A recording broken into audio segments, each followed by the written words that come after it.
Un nuevo comienzo. El perdón. Enseñanza hecha por el reverendo Wayne Clapp. Buenas tardes. Pueden abrir sus Biblias en Lucas. Hoy día es el Día del Padre en los Estados Unidos.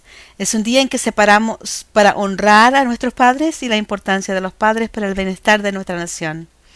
Uno de mis versículos favoritos que tiene que ver con el ser padres está en Primera de Pedro 4:8 y dice: y ante todo, tened entre vosotros ferviente amor. Este es el amor de Dios, porque el amor cubrirá multitud de pecados. Ningún padre que sea humano es perfecto. No hay familia que sea perfecta. Todos cometemos errores, pero el amor cubre una multitud de errores. Los errores nunca destruyen una familia que verdaderamente se ame mutuamente. Los padres deberían enseñar a la familia 4 frases que ayudarán a que la familia permanezca unida. Ningún padre puede ministrar efectivamente a su familia sin tener el coraje y la integridad de usar estas 4 frases.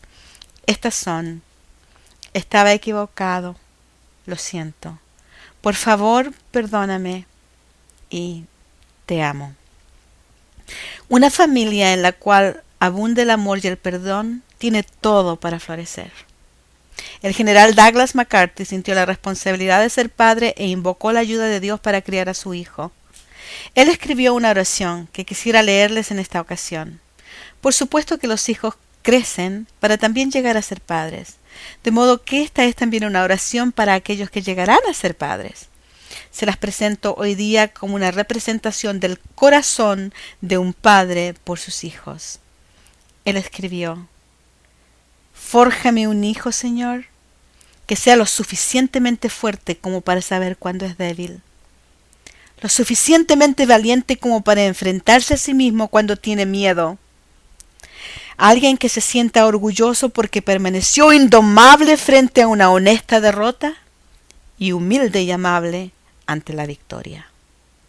Fórjame un hijo cuyos deseos no tomen el lugar de las acciones.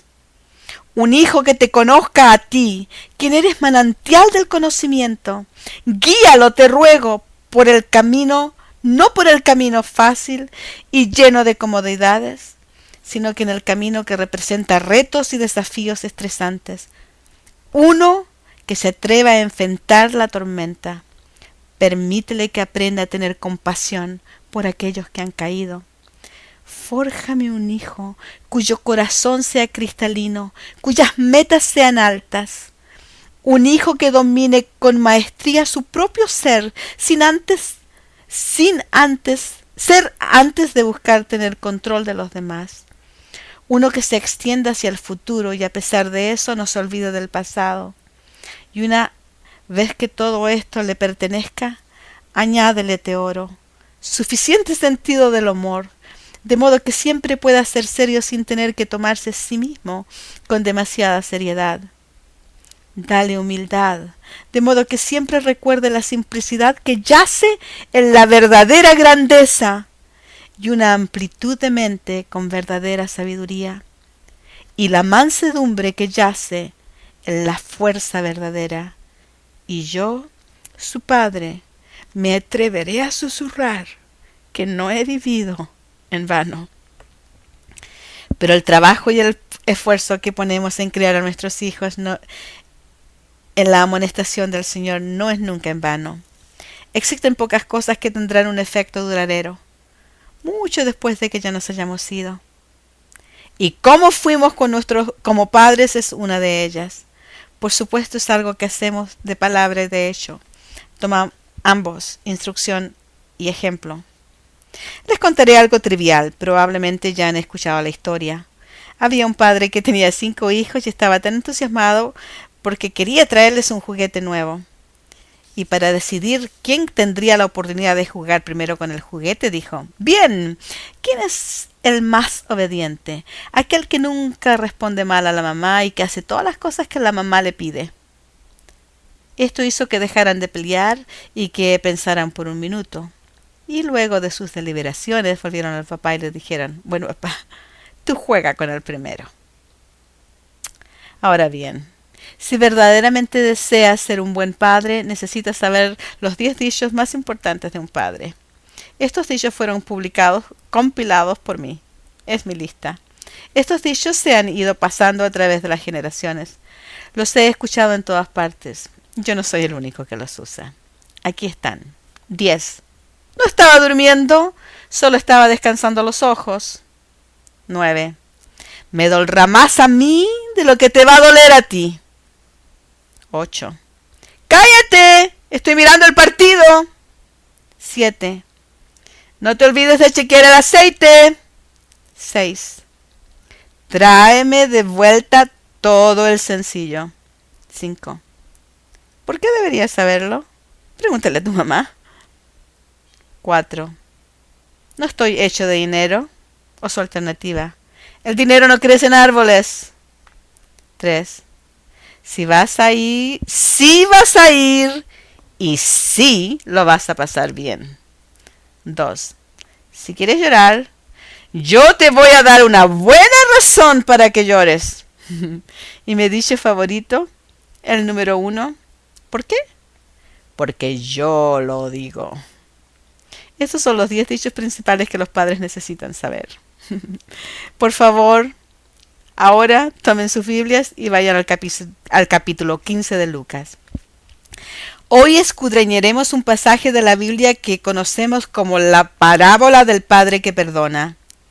Es uno de mis pasajes favoritos. Sé que he enseñado este pasaje aquí varias veces. Esta parábola se conoce mejor en los círculos religiosos como la parábola del hijo pródigo.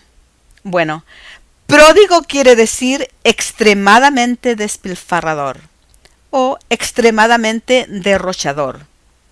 Y creo que ambos hijos eran pródigos. Pero esto es algo que veremos más tarde.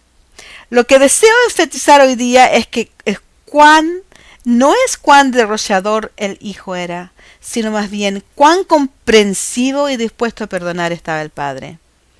Veremos el gran amor y perdón que el padre manifestó por ambos hijos. Esta parábola fue declarada a los escribas y fariseos en la presencia de y para el aprendizaje de los publicanos y pecadores. Es una de un grupo de 3 parábolas que tienen el mismo tema. La primera es referente a 100 ovejas. La segunda se refiere a 10 piezas de plata. La tercera y última habla sobre 2 hijos. Todas tienen el mismo tema. Algo estaba perdido, lo buscaron, lo encontraron y celebraron con una fiesta. Es hora de regocijarse. Esta mañana veremos el arrepentimiento del hijo y deseo de formar parte de la casa del padre. Veremos el gran amor que tuvo el padre para perdonar y exhortar a su hijo a compartir plenamente en el gozo de la casa. Y veremos la importancia del arrepentimiento y del perdón para poder disfrutar las bendiciones de Dios. Lucas 15, 1 y 2. Los versículos 1 y 2 del capítulo 15 dan la pauta para la presentación que tiene 3 tremendas lecciones. Versículo 1. Se acercaban a Jesús todos los publicanos y pecadores para oírle. ¿Por qué estaban allí? Querían oír. Y los fariseos y escribas murmuraban. Esta palabra significa quejarse con indignación, diciendo: Este a los pecadores recibe y con ellos come. Bueno, el segundo grupo de escribas y fariseos no estaba allí por la misma razón. Los primeros estaban allí para escuchar y quejarse. No habían ido allí para ser bendecidos por las enseñanzas dadas por Jesús. Estaban allí para despedazarlas con sus críticas. Los publicanos y los pecadores habían llegado allí para ser bendecidos por el ministerio de Jesucristo. Y los fariseos y escribas estaban allí para ridiculizarlo. Este es un contraste importante que va a surgir. Lo veremos en la parábola. Versículo 3. Entonces él les refirió esta parábola diciendo: Veamos lo que Jesucristo les iba a decir a estos líderes religiosos. Jesucristo les habló esta palabra a los fariseos y escribas. Era bien enfática y trataba específicamente con sus actitudes. No obstante, No debemos olvidar que los publicanos y pecadores estaban allí también. Ellos iban a escuchar lo que Jesucristo les iba a decir a los líderes religiosos. Tendrían la posibilidad de aprender mucho en cuanto a la compasión y el amor que el Padre tiene por sus hijos. Mientras estemos leyendo estos pasajes hoy en día, usted debería preguntarse con cuál grupo se identifica. ¿Cuál es la categoría que mejor lo define? Yo quisiera creer que se identificará con el Padre. ¿Cuáles son las actitudes que manifestamos? ¿Escuchamos la palabra de Dios para escucharla o para murmurar y ridiculizarla? Jesucristo empezó su primera parábola en el versículo 4 y dice: ¿Qué hombre de vosotros, teniendo 100 ovejas, si pierde una de ellas, no deja las 99 en el desierto y va tras la que perdió hasta encontrarla? Y cuando la encuentra, la pone sobre sus hombros, gozoso. Y al llegar a casa, reúne a sus amigos y vecinos diciéndoles: ¡Gozaos conmigo! Porque he encontrado mi oveja que se había perdido. Os digo que así habrá más gozo en el cielo por un pecador que se arrepiente que por 99 justos que no necesitan de arrepentimiento. Jesucristo les habló de esta manera porque quería confrontar la arrogancia y el menosprecio que manifestaban los fariseos y escribas hacia los publicanos y pecadores, o hacia Jesucristo mismo. Después de todo, ellos estaban murmurando con indignación porque Jesucristo hablaba con los publicanos y pecadores. Jesucristo estaba hablando con personas con las cuales ellos no hablarían, ni aun si sus vidas estuvieran en juego. Jesucristo les dijo lo que aparece en el versículo 7, para confrontar las pretensiones de superioridad moral que tenían estos líderes religiosos. Ellos pensaban que formaban parte de las 99 que no necesitaban arrepentimiento. Ellos tenían todo bajo control. Ellos no necesitaban cambiar. Jesucristo no dijo esto porque pensaba que no necesitaban de arrepentimiento. De acuerdo a Romanos, todos pecaron y están destituidos de la gloria de Dios. En 1 Juan 1:8 dice que si decimos que no tenemos pecado, nos engañamos a nosotros mismos y la verdad no está en nosotros. En 1 Juan 1:10 dice que si decimos que no hemos pecado, le hacemos a él mentiroso y su palabra no está en nosotros. Como dije antes, Jesucristo no declaró la parábola de esta manera porque él creyera que los fariseos y escribas no necesitaban de arrepentimiento. La realidad es que él lo dijo así porque ellos necesitaban de arrepentimiento. Necesitaban arrepentirse. Necesitaban cambiar. Necesitaban ser confrontados. Pero antes de que se arrepintieran, necesitaban darse cuenta de la actitud que tenían, una actitud de superioridad moral, una actitud de que no necesitaban cambiar, de que no necesitaban arrepentirse. De acuerdo a ellos, no necesitaban perdón, no habían hecho nada que necesitase perdón. Se habían engañado a sí mismos y la verdad no estaba en ellos. El punto que Jesucristo estaba marcando es que estos publicanos y pecadores querían escuchar la palabra y cambiar sus vidas. Esta gente quería volverse a Dios y traer más gozo a Dios que todo el resto de los líderes religiosos juntos. Continuemos en el versículo 8. ¿O qué mujer que tiene 10 dracmas, si pierde una dracma, no enciende la lámpara y barre la casa y busca con diligencia hasta encontrarla? Y cuando la encuentra, reúne a sus amigas y vecinas diciendo: ¡Gozaos conmigo, porque he encontrado la dracma que había perdido! Así os digo que hay gozo delante de los ángeles de Dios por un pecador que se arrepiente. Nuevamente, el punto es que una pieza de plata se había perdido. La buscaron, la encontraron y cuando la encontraron hubo gran gozo. El énfasis aquí está en la importancia de la pieza perdida. No había valor financiero o mundano asociado con esta pieza, pero tenía gran importancia y significado para la familia en la casa. Estas piezas de plata eran valoradas no por el valor monetario que tenían, sino más bien porque eran únicas y apreciadas por la familia. Estas piezas de plata solo tenían valor para la familia y relativamente no tenían valor afuera de la familia. En un lado de las piezas estaba el emblema de la familia y la parte posterior llevaba otra forma de identificación de la misma familia. Luego llegamos al versículo 11. Aquí él dará a conocer la otra parábola y dice, también dijo, un hombre tenía 2 hijos. Aquí nos da a conocer el reparto, los personajes que participarán en la parábola. La primera parábola tuvo que ver con un pastor y 100 ovejas. La segunda presenta a una esposa con sus 10 piezas de plata. Y esta tiene que ver con un padre y sus 2 hijos. La pregunta que quiero que respondan una vez que terminemos es la siguiente. Quiero que me digan cuál hijo era el que estaba realmente perdido. Versículo 12. Y el menor de ellos dijo a su padre, Padre, dame la parte de mis bienes que me corresponde, y les repartió sus bienes. El más joven le pidió por su parte de la herencia, y el padre la repartió entre ellos, porque de acuerdo a la cultura el hijo mayor recibía una porción doble de la herencia, así que el mayor recibió el doble de lo que el más joven recibió. Versículo 13. No muchos días después, juntándolo todo, el hijo menor se fue lejos a una provincia apartada y allí desperdició sus bienes viviendo perdidamente. Viviendo perdidamente. Perdidamente es asoso. Soso es la palabra que significa integridad, salvación.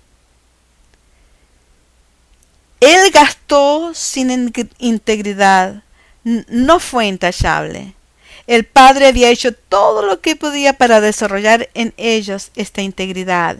El padre había hecho todo lo que estaba de su parte para forjar integridad, salvación en sus 2 hijos. Hizo todo lo que pudo para ayudarles a desarrollar una vida que fuera cuerda y productiva. No obstante, cuando el hijo más joven se fue, se involucró en situaciones donde hizo exactamente lo opuesto. Y estos son los 3 pasos para lograr poner triste a un padre. Esto es lo que haces si quieres que tu papá se ponga triste. 1. Distanciarse de su amor. El joven se fue a una tierra lejana. La segunda forma de poner triste al padre es que el hijo despilfarre lo que el padre le ha dado. El joven despilfarró el sustento que le había dado el padre. Y la tercera forma de poner triste al padre es dar la espalda y apartarse de los valores morales entregados por el padre. Él usó su vida viviendo perdidamente. Esto tuvo que haberle roto el corazón al padre. Y no piense que el padre no sabía, porque el padre recibió información sobre su hijo, como bien veremos más adelante en la parábola. Si quieres que tu papá esté triste, puedes actuar de acuerdo a estos 3 puntos. El versículo 14 del capítulo 15 dice, y cuando todo lo hubo malgastado, vino una gran hambre en aquella provincia, y comenzó a faltarle. Y fue y se arrimó a uno de los ciudadanos de aquella tierra, el cual le envió a su hacienda para que apacentase cerdos. El apacentar cerdos fue el mejor trabajo que pudo encontrar. Ahora sabemos que todo trabajo es honorable, y que no es el trabajo mismo, sino la actitud con la que se lleva a cabo lo hace honorable. Lo que debemos recordar es que los cerdos eran animales inmundos. Aquellos que se asociaban con cerdos, de acuerdo a la cultura, se volvían inmundos. Los cerdos no eran inmundos para estos nativos de lejanas tierras donde él vino a quedarse, pero eran inmundos para él. Él condescendió a cuidarlos debido a la condición tan precaria en la que se encontraba. Este trabajo estaba entre aquellos más degradantes. La sociedad aislaba a aquellos que cuidaban cerdos, y se usa para demostrar la miseria en la cual había caído el hijo más joven. En forma trivial diríamos que estaba viviendo en un chiquero. Había llegado a donde no debería haber llegado. estaba donde sin duda uno no desea estar, haciendo algo que sabe que no debería estar haciendo, estando en un lugar donde no hay bendición o abundancia. Esto es lo que yo llamo figurativamente estar viviendo en un chiquero. El Bishop Pilate nos enseñó que cuando contaban los cerdos, contaban también al que los cuidaba, como si fuera uno de ellos. Entonces, si tenían 12 cerdos, contando al que los cuidaba, dirían, oh, tenemos 13. Continuemos en el versículo 16.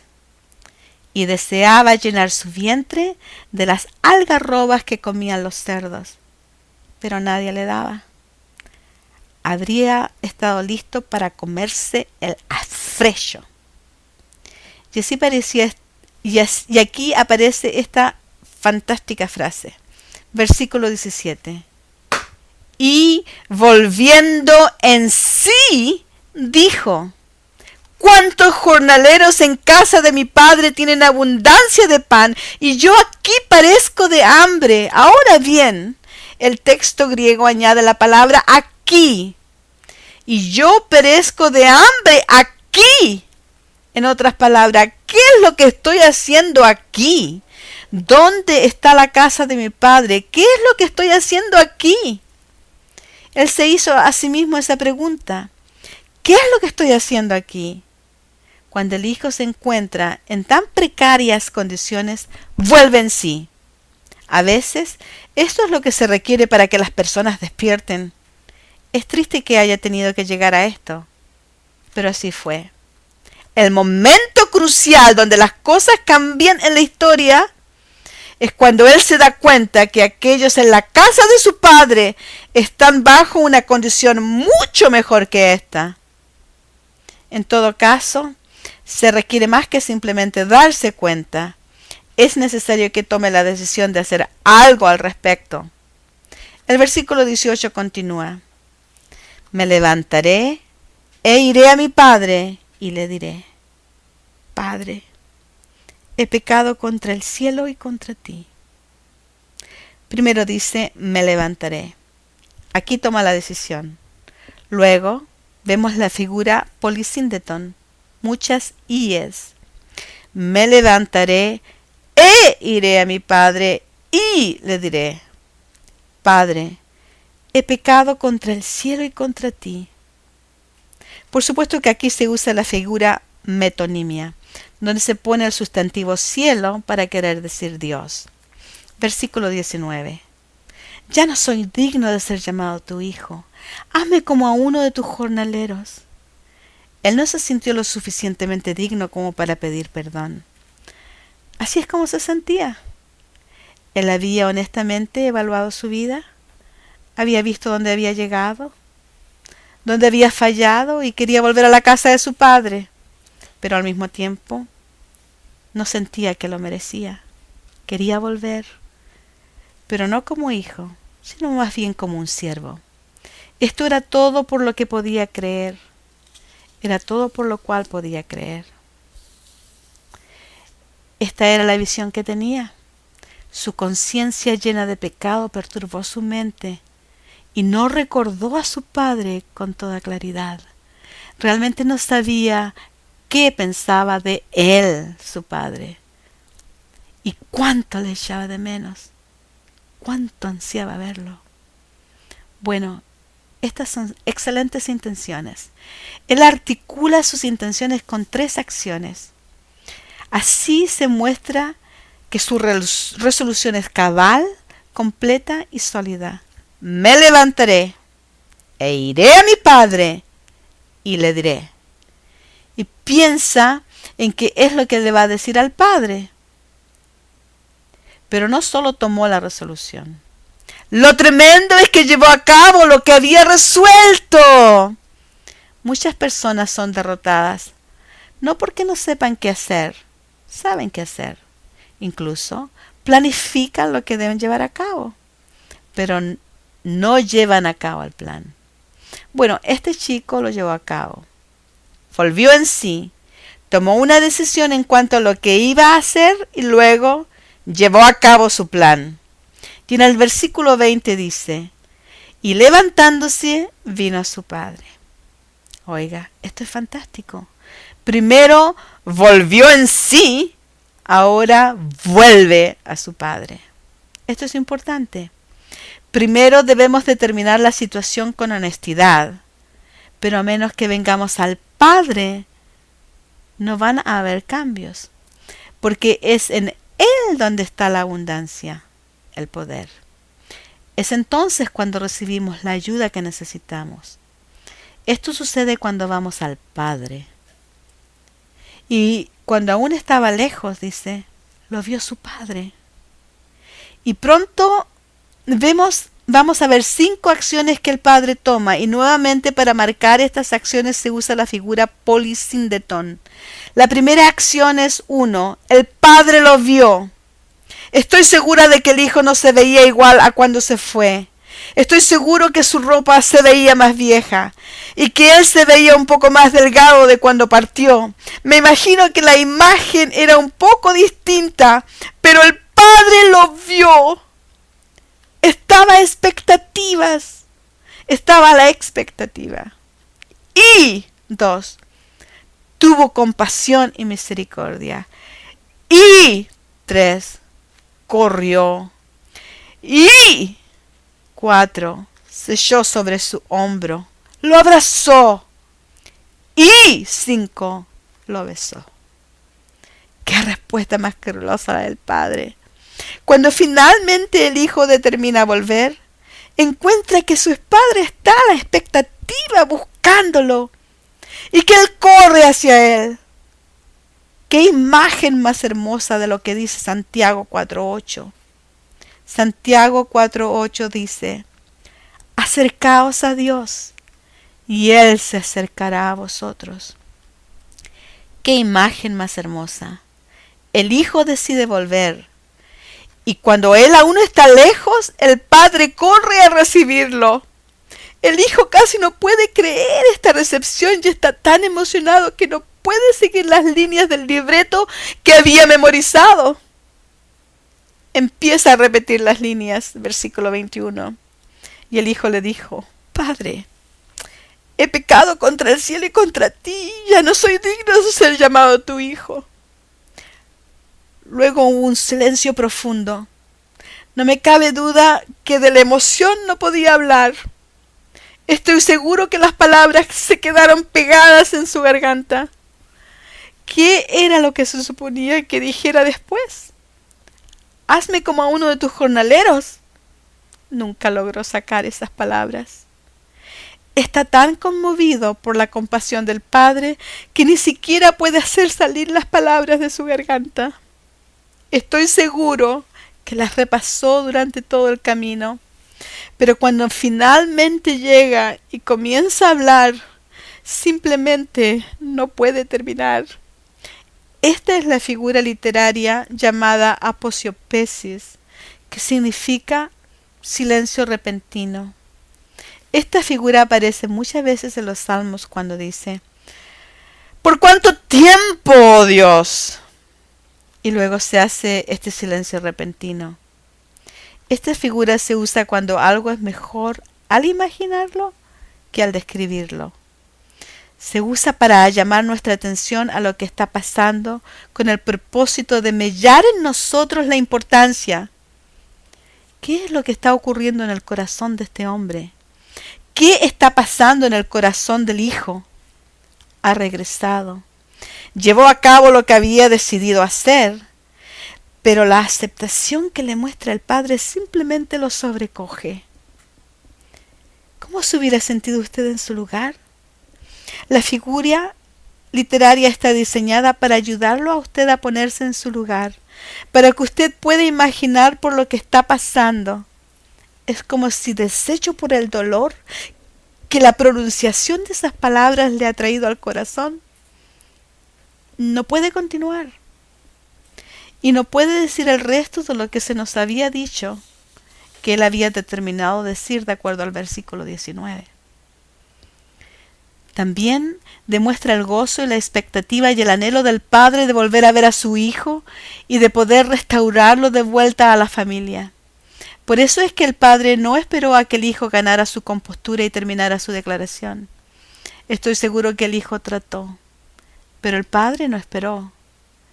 En tanto él escucha las palabras de su hijo, y el hijo le dice: Padre, he pecado contra el cielo y contra ti. Ya no soy digno de ser llamado tu hijo. El padre ve cómo él se ahoga en sus palabras. Entonces no espera que termine, sino más bien ordena su restauración completa y total.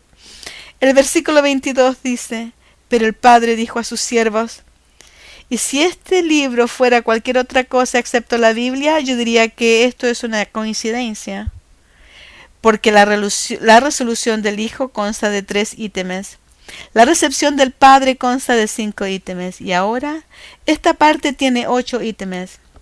Si esto no fuera la Biblia, como dije, diría que es coincidencia, pero no aquí. Aquí el padre le da un nuevo comienzo al hijo. 3, el número que significa completamente completo. El hijo resolvió completamente volver a la casa. 5 es el número que implica perdón, gracia.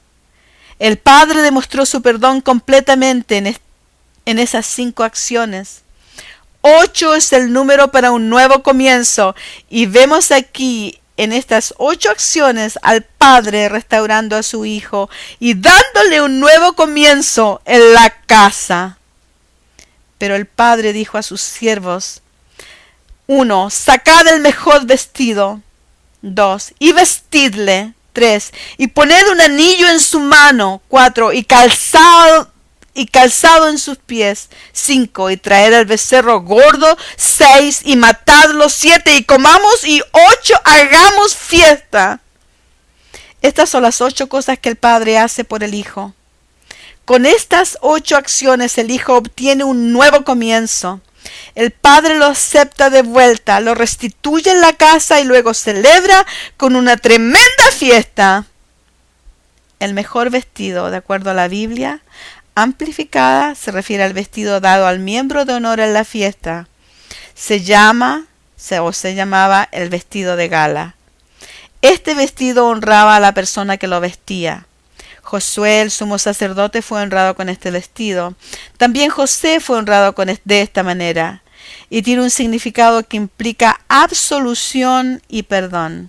Zacarías 3:4 dice: y habló el ángel y mandó a los que estaban delante de él diciendo: quitadle esas vestiduras viles.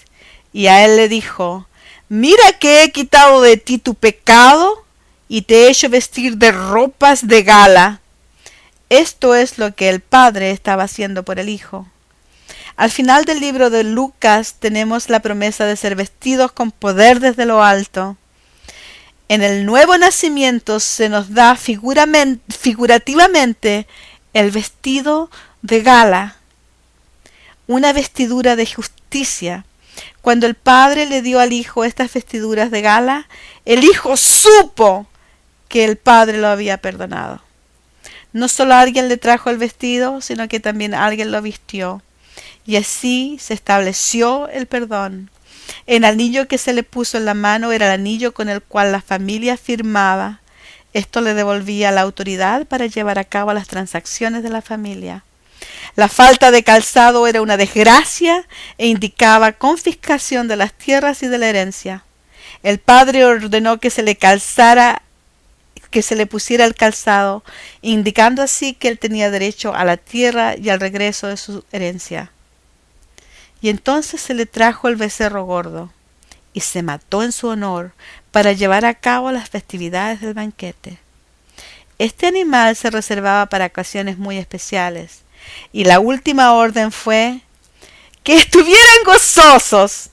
El padre estaba jubiloso y ordena que todos respondan del mismo modo que él, con regocijo. ¿Se acuerdan de las ovejas?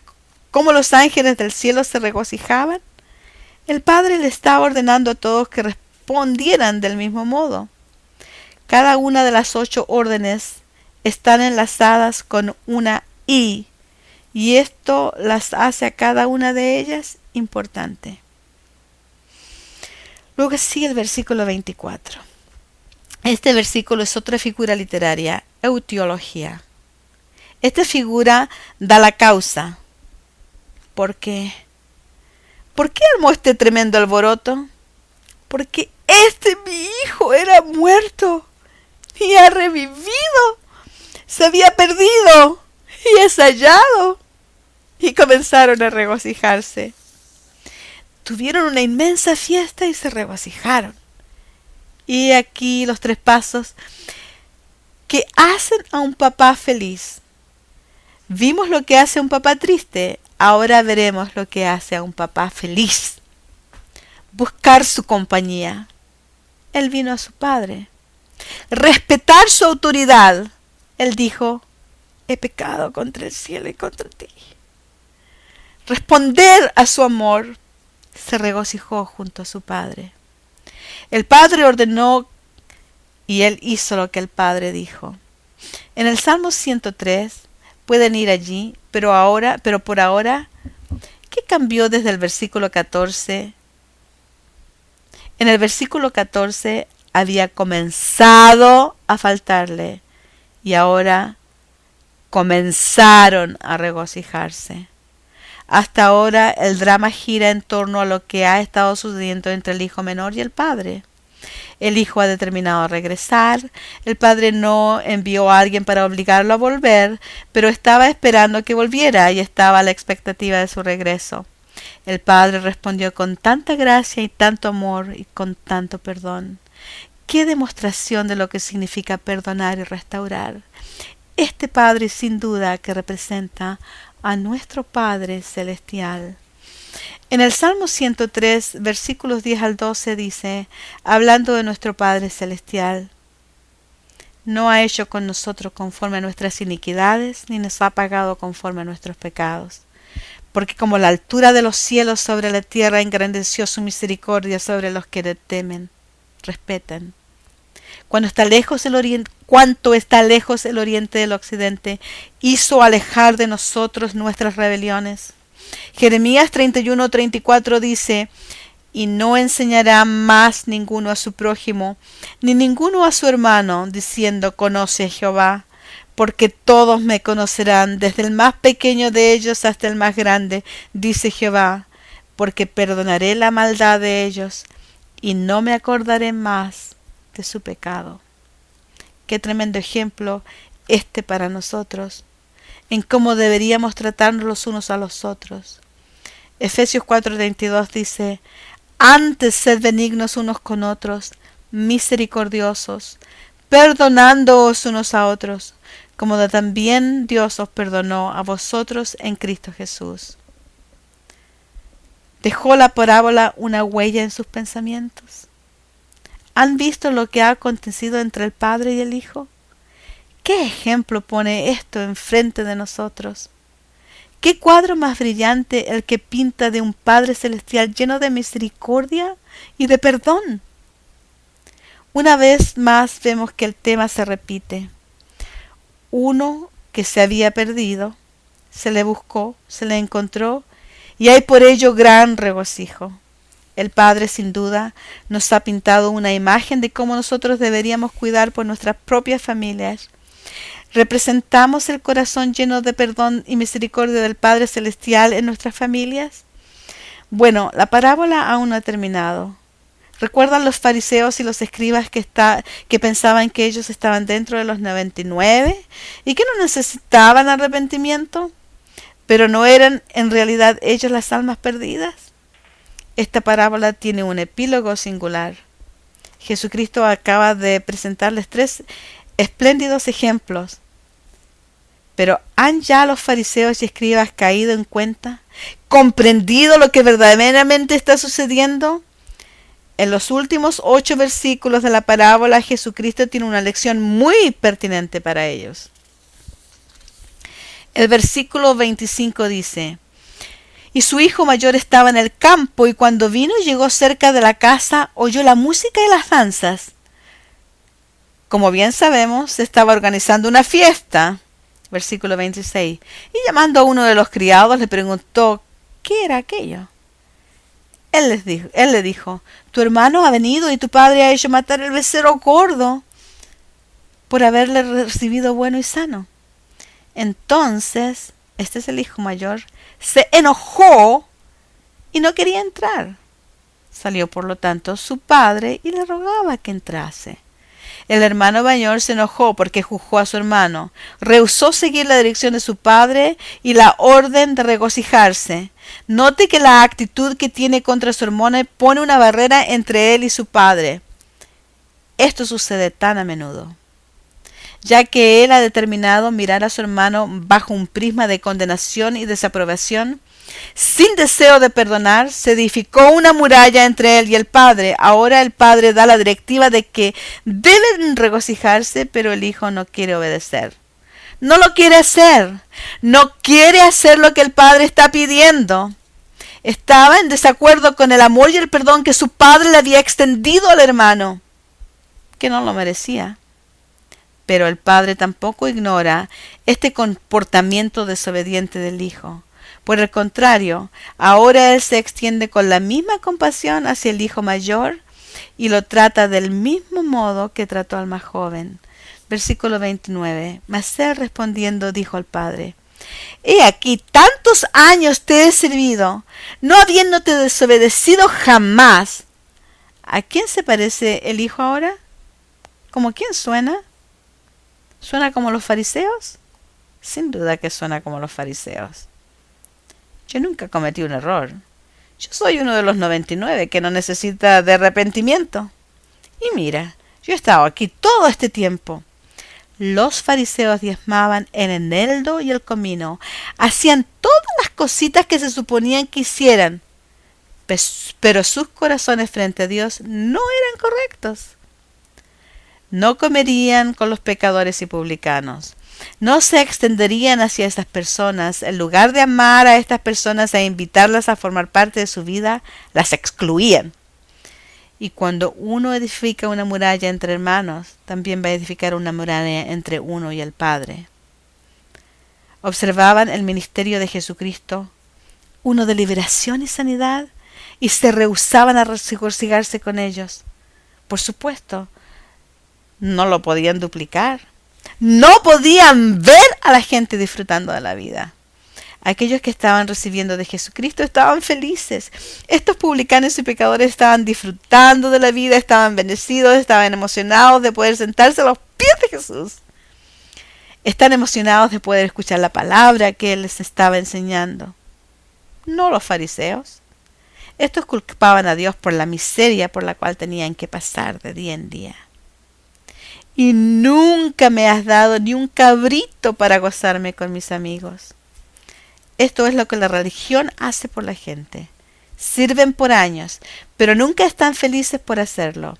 Se quejan, hacen lo que creen que es necesario hacer, pero nunca desarrollan una relación personal con el Padre. Él llamó al otro hijo pródigo, porque desperdició su abundancia viviendo perdidamente.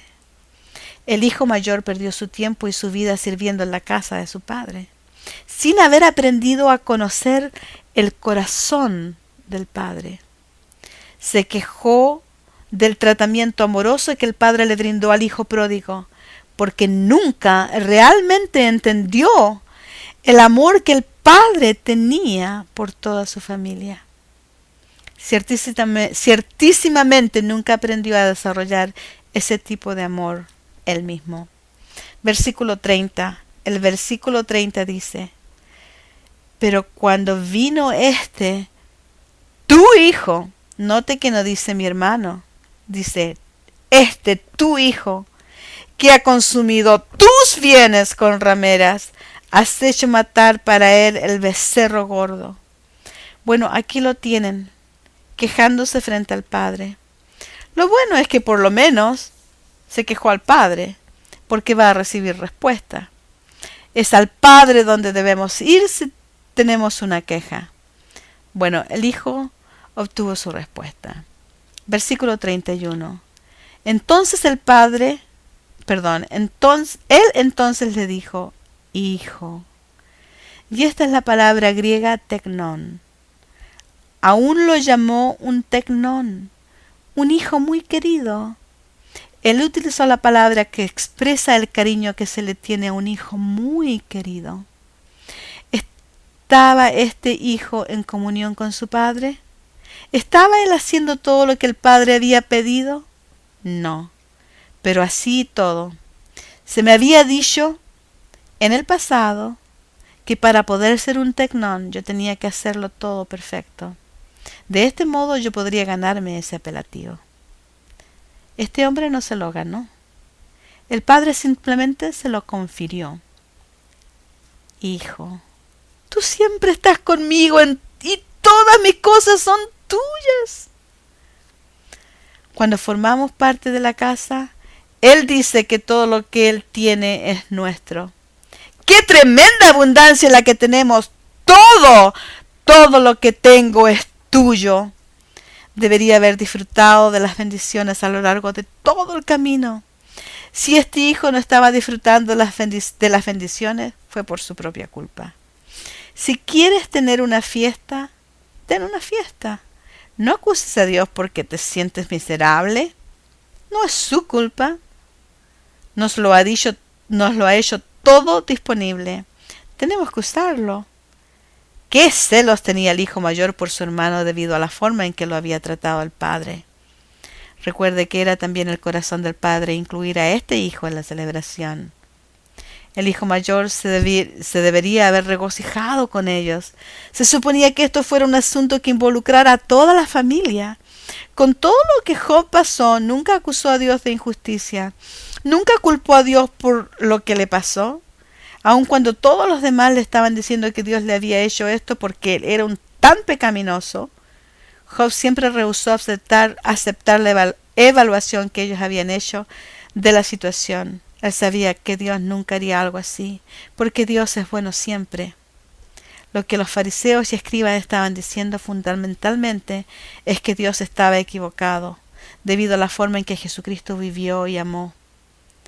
Estaban en desacuerdo en la forma en que Jesucristo llevó a cabo su ministerio, en cómo abrió su vida y su corazón a los publicanos y pecadores, cómo pasó tiempo con ellos y cómo les dio. No obstante, Jesucristo nos mostró el corazón del Padre en todo lo que hizo. Ellos nunca llegaron a conocer al Padre del modo en que Jesucristo lo conocía. Versículo 32. Mas era necesario, se requería hacer fiesta y regocijarnos, porque tu hermano, no dice mi hijo, tu hermano era muerto y ha revivido, se había perdido y es hallado. Qué especial debería haber sido esto para toda la familia. Pero por el hecho de que todos volverían a estar juntos nuevamente, no debería ser algo especial solo en el corazón del padre. Debería haber sido un asunto en donde los dos hijos respondieran igualmente. Deberían haber respondido ambos de acuerdo a lo que el padre les pidió, que estuvieran contentos, que se regocijaran. Bueno, la verdad se repite y ahora el hijo mayor debe también responder. No obstante, encontramos nuevamente la figura aposipesis, otro silencio repentino. ¿Irá el hijo mayor a la fiesta y formará parte de las festividades o no? Jesucristo termina la parábola aquí. Los fariseos y escribas deberán decidir si van a ir a disfrutar de la fiesta. ¿Se van a arrepentir y cambiar y formar parte de la fiesta o se quedarán afuera? Es la elección que ellos deben hacer. Sabemos que por lo menos dos de ellos decidieron entrar a la fiesta, José de Arimatea y Nicodemo. Bueno, ustedes son siempre bienvenidos aquí al Ministerio de la Comunión de la Familia Cristiana, CFFM. Sabemos que todo lo que el Padre tiene es nuestro y damos lo mejor de nosotros para disfrutar de sus bendiciones y beneficios. Nos esforzamos para funcionar como una familia y regocijarnos juntos y llorar juntos. Si desean venir a la fiesta, están invitados a entrar. Estamos causando un estallido. Dios ha sido muy afectuoso con nosotros y les invitamos a formar parte. Dios tiene riquezas inagotables y becerros gordos sin número. ¿No les gustaría ser parte de la celebración? Ordene un becerro gordo allí donde usted está. Todo lo que el Padre tiene es suyo. Recuerde, con el perdón de Dios siempre tenemos un nuevo comienzo. Si tiene interés o curiosidad, por favor, no atisbe desde afuera. Tenemos un lugar para usted. Jesucristo nos ha mostrado el corazón del Padre y estamos extremadamente agradecidos. No nos olvidemos de compartir el amor del Padre con todos y cada uno que tengan un deseo de querer escuchar. Padres, por favor, nunca olviden la responsabilidad que tienen de mantener los brazos abiertos con un corazón que da la bienvenida. Esta mañana vimos el arrepentimiento del Hijo y el deseo de volver a formar parte de la casa del Padre. El gran amor del Padre de perdonar y exhortar a ambos hijos a compartir plenamente el gozo de la familia y la importancia que el arrepentimiento y el perdón tienen para poder disfrutar las bendiciones de Dios. El hijo más joven se arrepintió y fue restaurado. Todavía está por verse lo que sucederá con el mayor. Si usted se encuentra en esta posición, ¿acaso no es tiempo de entrar a la fiesta?